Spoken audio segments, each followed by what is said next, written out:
This video is brought to you by Credit Grid, your source for business credit knowledge. In this segment, we'll learn about lean entrepreneurship. Move toward the money.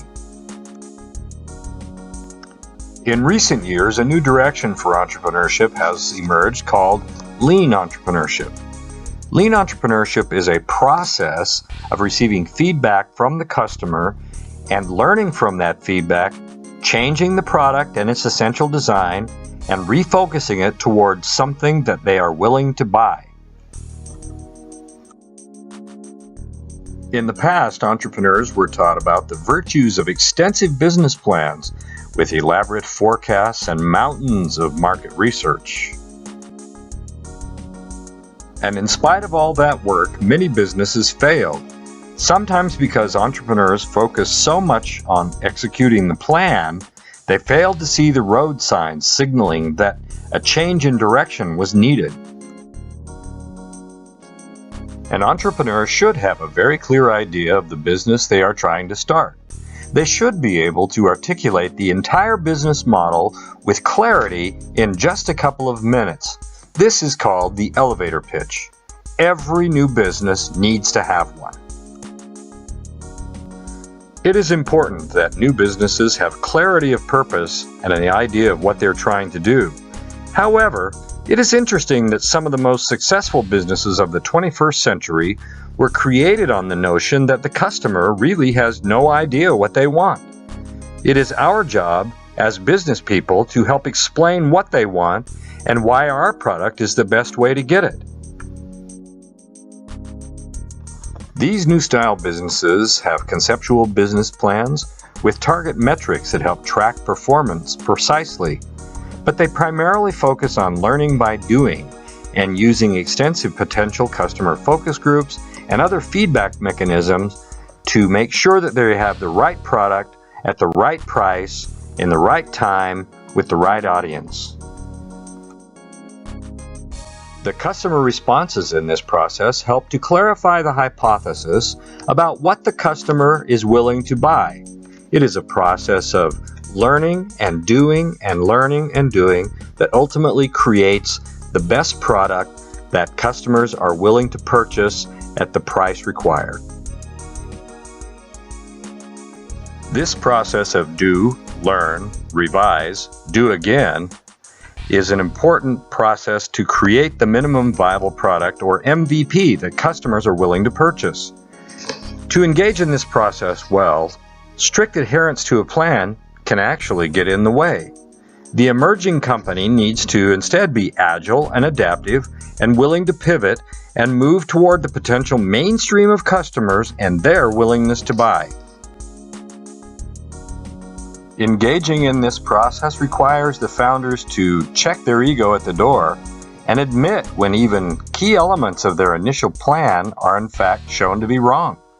It takes some strength to swallow the pride that sometimes gets in the way, but it's all for the good and to do a better job in making money and having a sustainable business.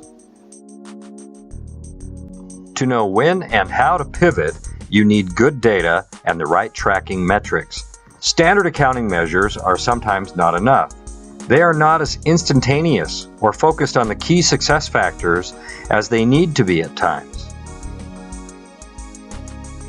Balance sheets, income statements, and cash flow statements are great for what they are for, but if you're needing information to make rapid transformation towards your MVP, using long-term, historically weighted data is not the way to go. Instead, you need near real-time data that gives you the current pulse of your company, not last year's pulse or even last quarter's pulse.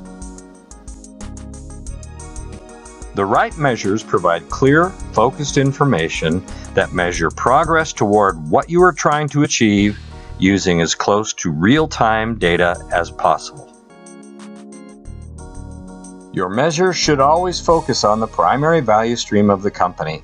The value stream includes activities that directly feed the creation, development, manufacturing, distribution, and sales of the product that customers are willing to pay for.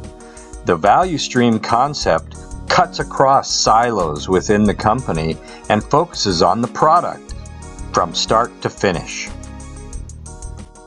Understanding the value stream connects the company and breaks down the function silos inside the company and some of the infighting that can occur, like sales versus operations, and instead makes teams focus on the product and what it takes to create an excellent product with excellent customer service. Now it's time for a quick review. Number 1, can you state your business model completely and with simple clarity in just a couple of minutes? This is called your elevator pitch. Number 2, do you have a clear hypothesis of what you believe the mainstream customer will buy? Number 3, are you willing to get feedback from potential customers using focus groups and hands-on experiences with a demo product to either support or reject your hypothesis about what the mainstream customer will buy? Number 4, your objective in a new company is to create a minimum viable product that mainstream customers will buy at a price that gives you the cash you need to continue operations and development. Number 5, do you have near real-time metrics and performance measures, both financial and operational, to give you the information you need to know if you are on track or when you need to pivot and modify your product as you move toward the money?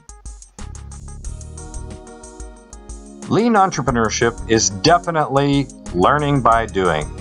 Lean entrepreneurship requires creativity, hard work, discipline, and a recognition that the owners don't have to have all the answers up front, but they do need to be able to work and learn and achieve. Thank you so much for your attention. This presentation is brought to you by Credit Grid, your source for business credit knowledge.